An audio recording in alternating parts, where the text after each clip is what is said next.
Hello, welcome to our 11th option video. At the end of the last video, we looked at the Black-Scholes option pricing model, and I now want to look at, initially some of the first partial derivatives that are relevant. Again, the simple idea here is that we're saying that the price of the call depends upon several factors.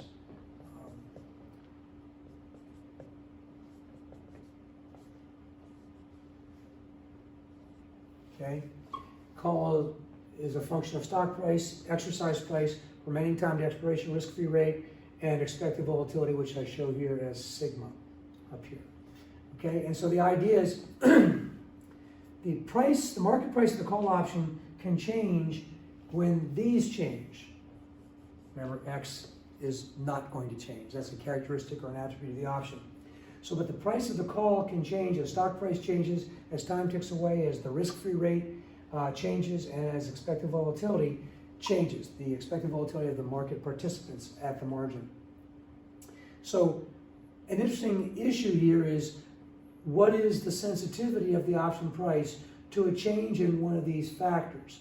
Well, we have to recognize, since this dependent variable is a function of the values of many factors, in order to talk about the sensitivity of call price to a change in the value of one of these factors, we have to invoke the concept of partial derivatives.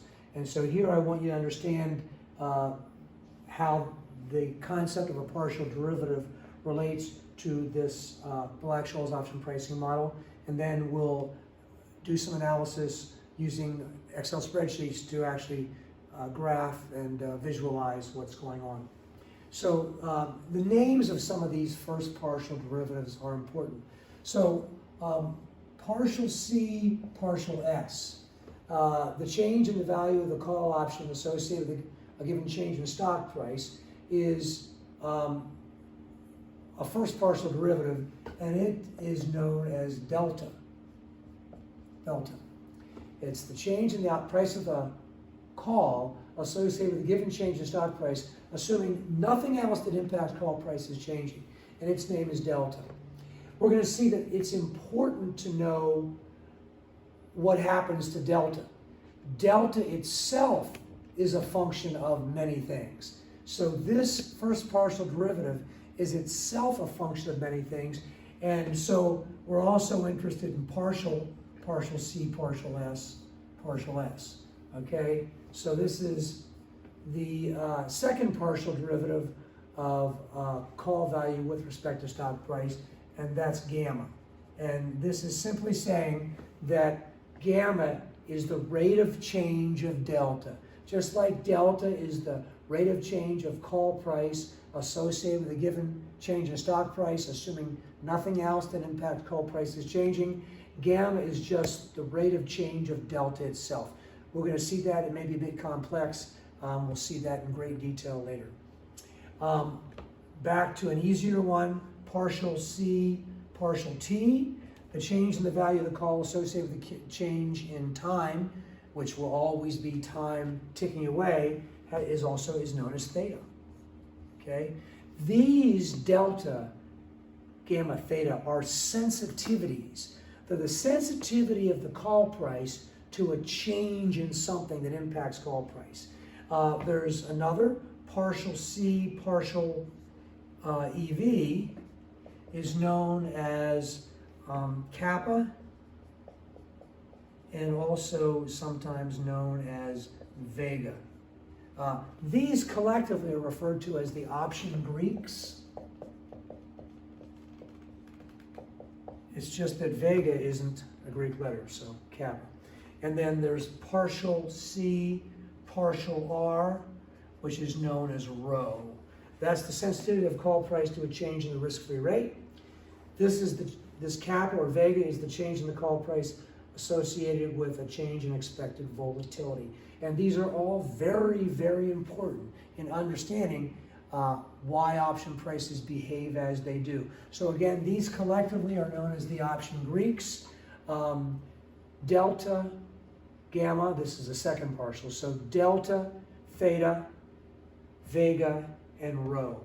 And now we'll begin an analysis using Excel spreadsheets to understand the behavior of option prices.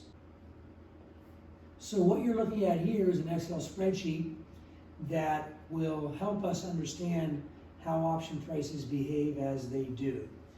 In this spreadsheet, you can see my cursor here, you can ignore the first two columns of rows 1 through 3. That's for later.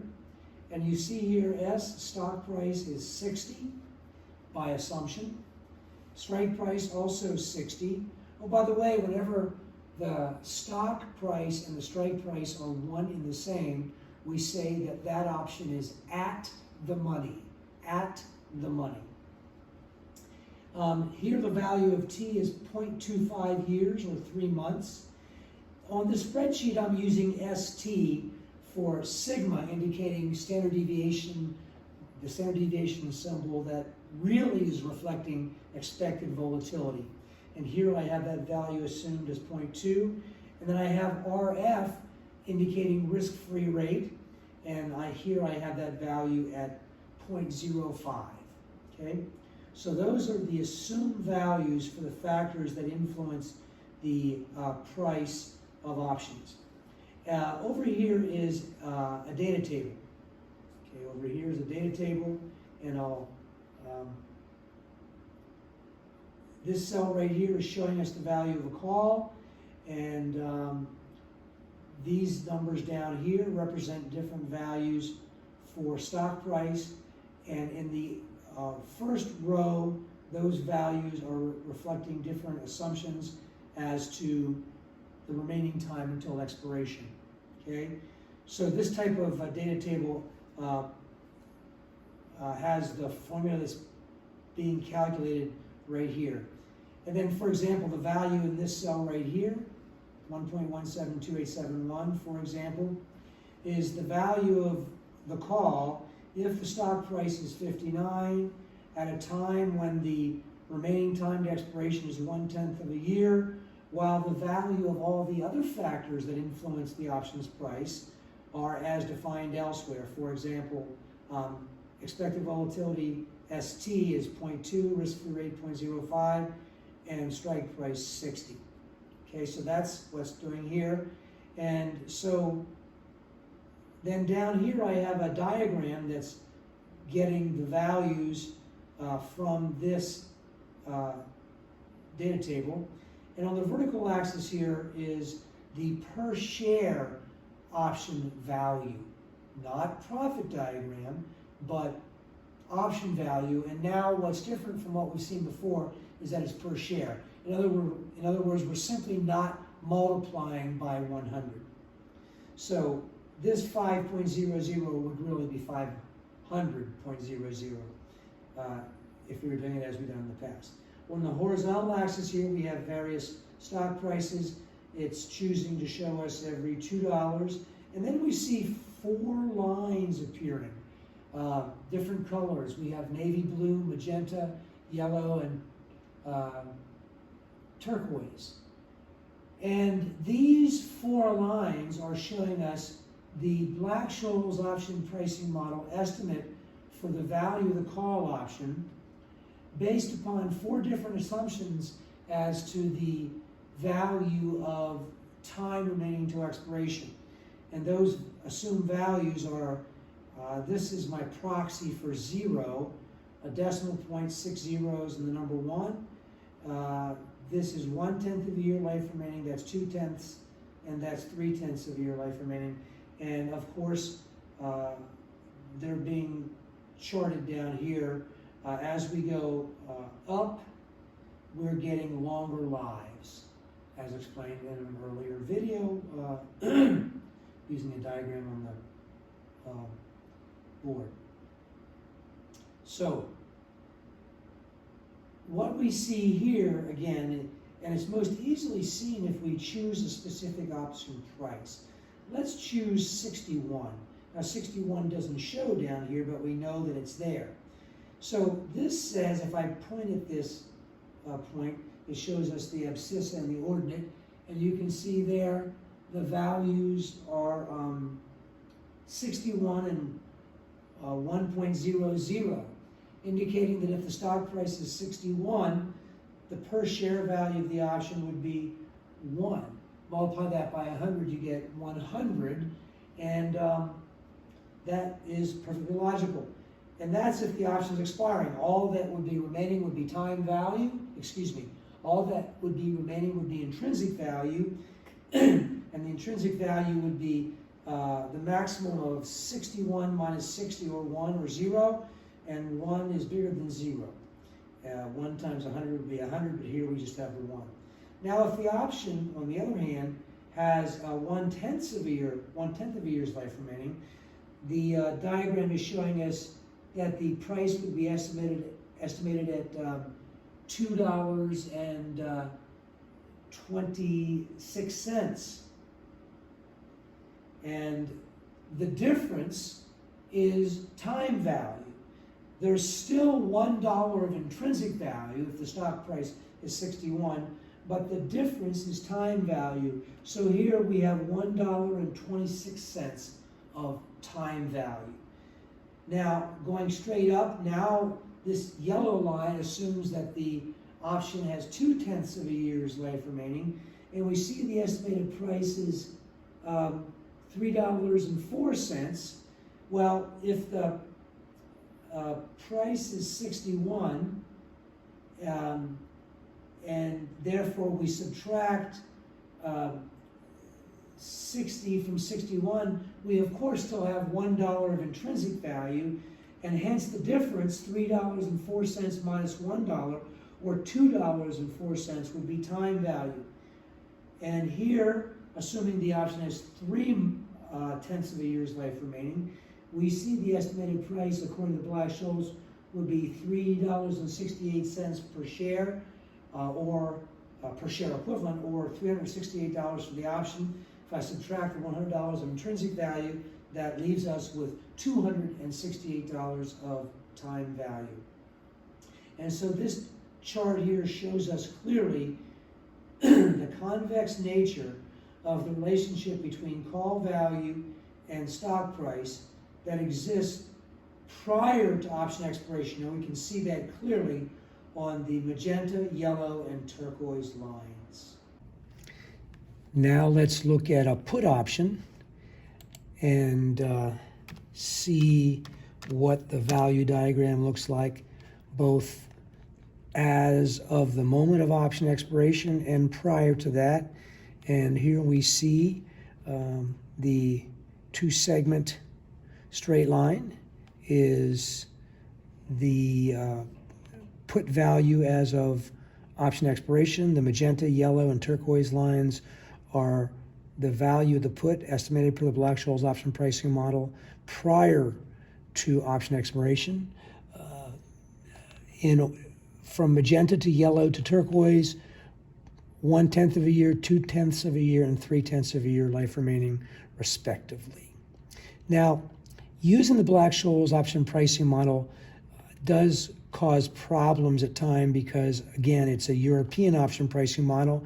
Once again, European options can only be exercised on the expiration date.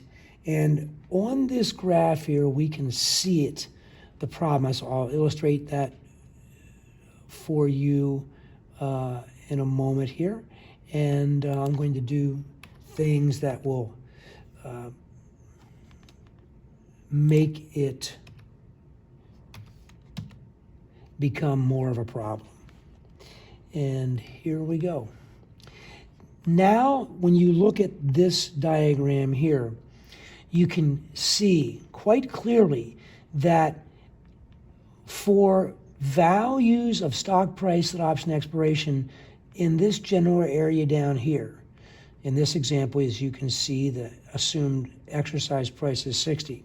You can see that the value of the put is lower than the value on the straight line expiration moment value, and that means the value is less than intrinsic value, because on this blue line, navy blue line here, and then the horizontal segment there, all that's left is intrinsic value. And so if we have a value lower than that, which we see for all graphs, 0.1, 0.2, 0.3 are life remaining, that indicates that the value is less than intrinsic value. Now, why would that be? And the answer is that's because the Black-Scholes option pricing model is a European option pricing model. And with a put, especially deep in the money puts, a deep in the money put is a put where the exercise price is significantly above the strike price. Excuse me, the strike price X is significantly above the stock price. So the right to sell at X is quite valuable given the market price. And that's what we're seeing here. Now, when you think about it, this actually makes sense, because if you have a put that's deep in the money, let's assume that you actually plan on exercising the put. You actually plan on selling shares via exercise of the put. Well, that means that you are waiting to exercise the put, and therefore you are waiting to receive money. And of course, whenever we wait to receive money, we're less happy than we would be if we got to receive that money immediately. Time value of money is the important concept here. Now, let's think through the best case scenario for someone who's long a put. And that situation would be that the stock price would go to zero. And therefore, the intrinsic value of that put would be the maximum of X minus S, or zero. In this case, X minus S would be 60 minus 0, or 60, and 60 is bigger than 0. So the per share equivalent price of the put would be 60 in equilibrium, and that would be $6,000 for the option. Now, but if you have to wait until option expiration to receive the $6,000, that means the present value, the current value, the value right now when we're looking at the value of the option, has to be something less than $6,000. If you're going to receive $6,000 3/10 of a year from now, obviously the current value of that has to be less. So when you are restricted to exercising only at option expiration, we can see that having to wait to receive the proceeds from the sale of the shares will be reflected in the current value of the option being lower than intrinsic value. And that is what is shown clearly right here in this portion of this diagram. And in order to make that happen, what I did was I took the expected volatility and changed its value. I'll now put it back to where it was, and that's nothing that we need to be concerned with at the moment. And now the values are such that we see a more normal relationship between the expiring, well, the value of the put at option expiration and the values of the put as a function of stock price at 1/10, 2/10, and 3/10 of a year's remaining life for the put option. And that's what we see in this diagram right here. Now, so again, here we have on the vertical axis, we have per share equivalent of option value, currently a put, and here we have the stock price at various points in the life of the option. Now, this chart is being prepared from this data table here. I can now go to the data table and clear it of the values. I can maintain the link between the data table and the chart, and I'm just going to change things. I'm going to delete these values here, and I'm going to delete these values here.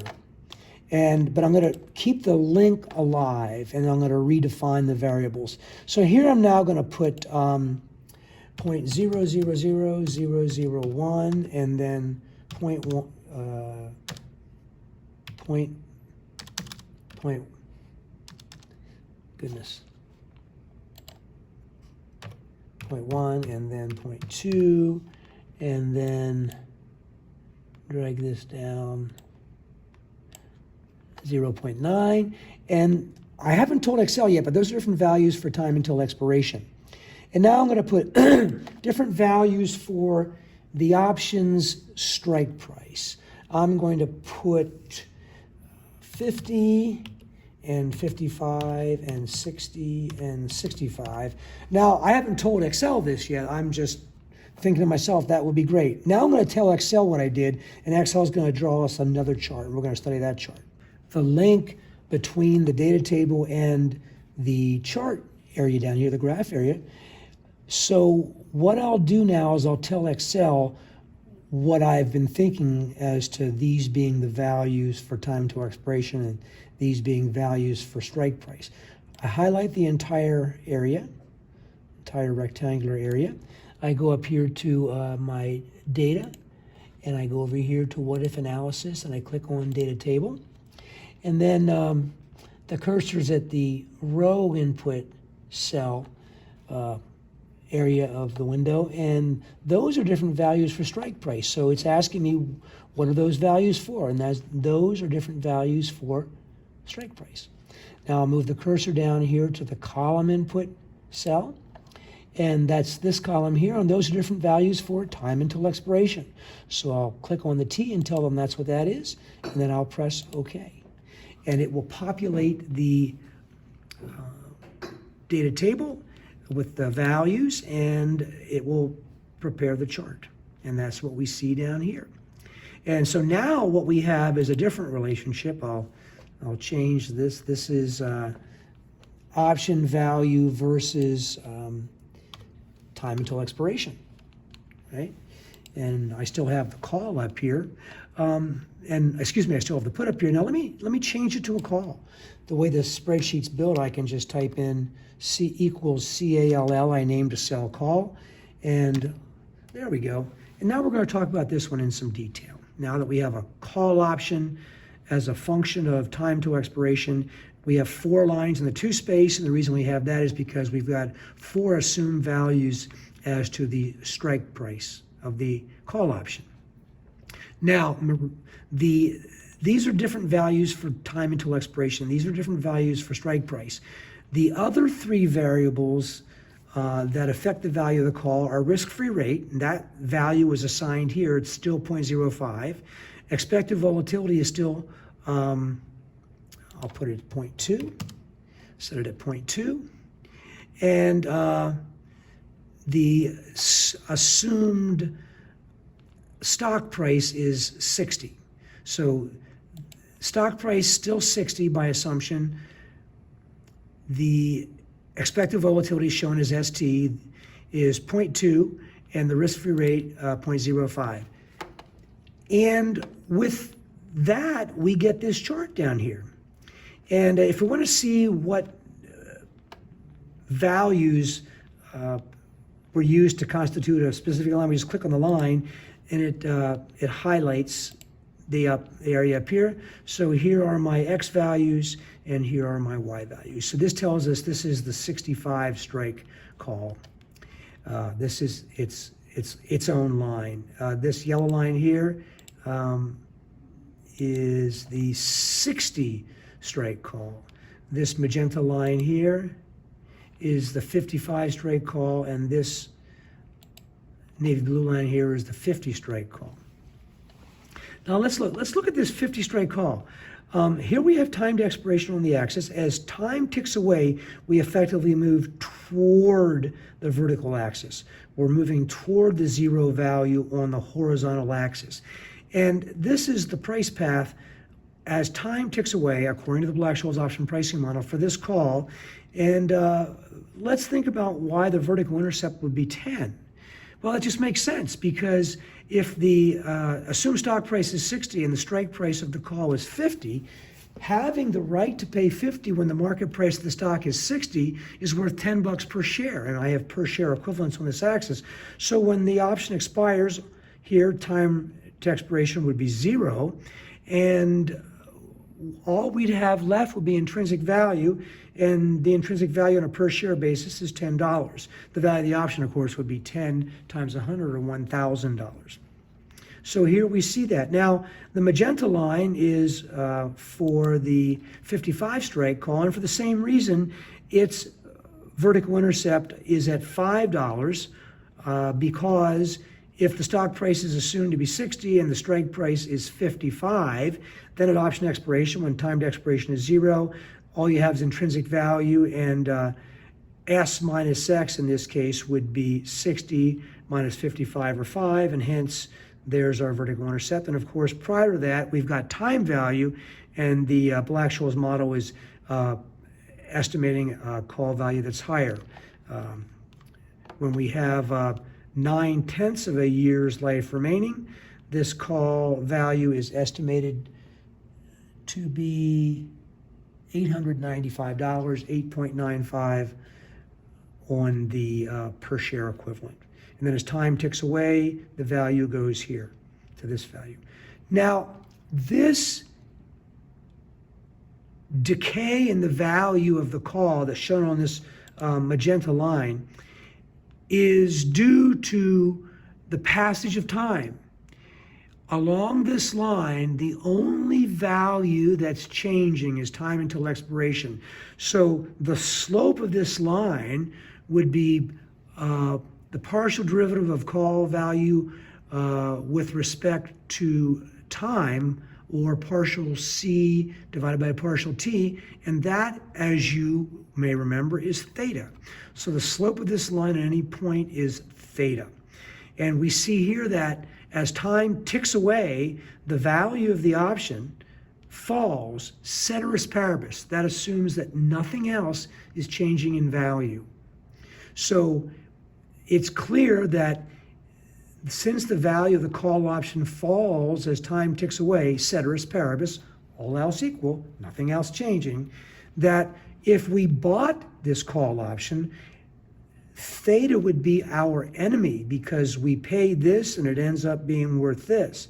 However, and this is a very important point to remember, if we wrote the option, that is, if we sold to open, that means we sold at this price, and our good fortune, if it were, would be then that the option expired at $5. So the difference between 8.95 and 5, or 3.95, is the amount of profit we would earn. If we sold at this price and bought to close at this price, we would make 3.95 per share equivalent, or $395 for the contract. And so this shows clearly that theta is the enemy of an option buyer and the friend of an option writer. Now, also appearing on this spreadsheet, we see over here is a chart marked delta versus stock price.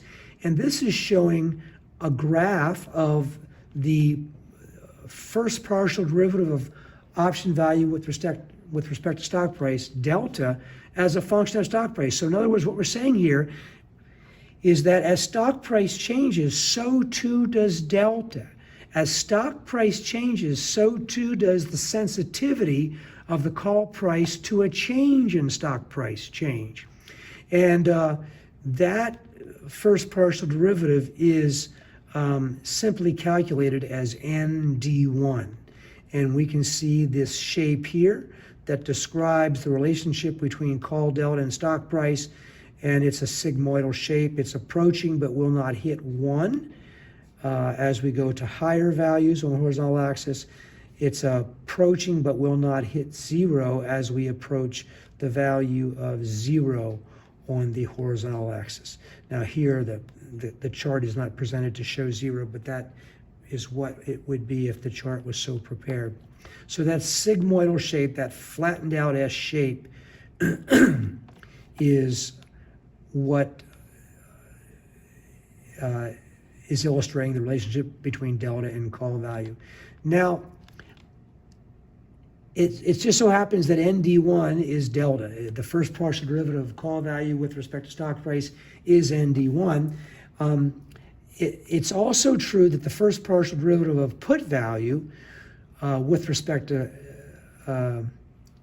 stock price ends up being negative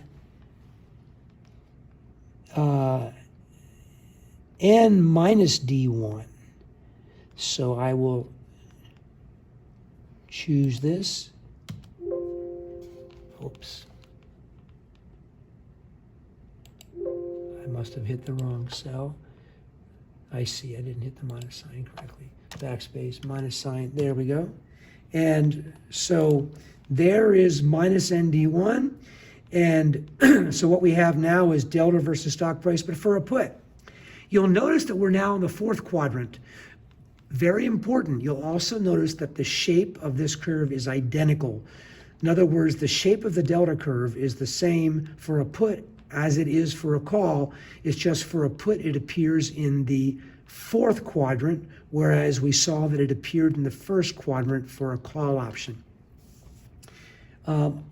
Another of the Greeks that I showed you earlier was the second partial derivative of option value with respect to stock price. And we can see that since this function is the same positive slope, that the gamma, the second partial derivative of option value with respect to stock price, or the first partial derivative of call delta with respect to stock price, or put delta with respect to stock price, will always be positive. In other words, since this line is identical and positively sloped for a put, and again, as we saw it for a call,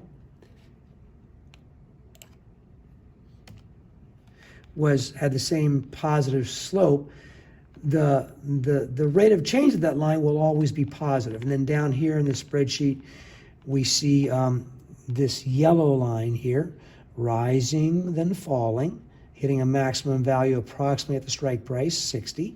The strike price assumed throughout the spreadsheet up here, 60, not necessarily here, but throughout the spreadsheet. We see that value, gamma, is positive. Now, I'm just going to change the spreadsheet so that it will be working for a put option. So instead of saying equals call there, I'll say equals put.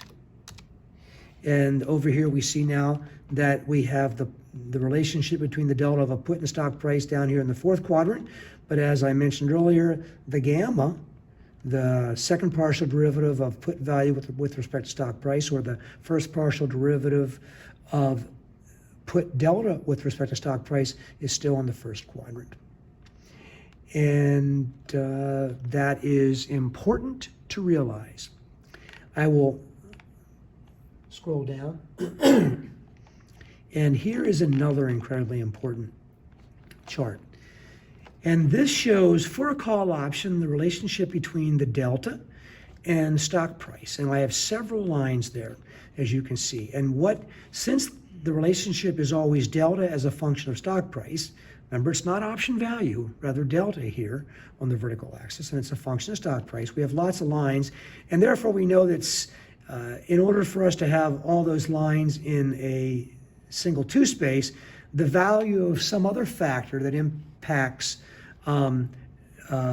delta must be changing, and that other factor ends up being time until expiration. So what you need to know is that this navy blue line is the relationship between delta and stock price for an option expiring relatively soon, whereas this brownish line is showing the relationship between delta and stock price for an option that has a more distant expiration.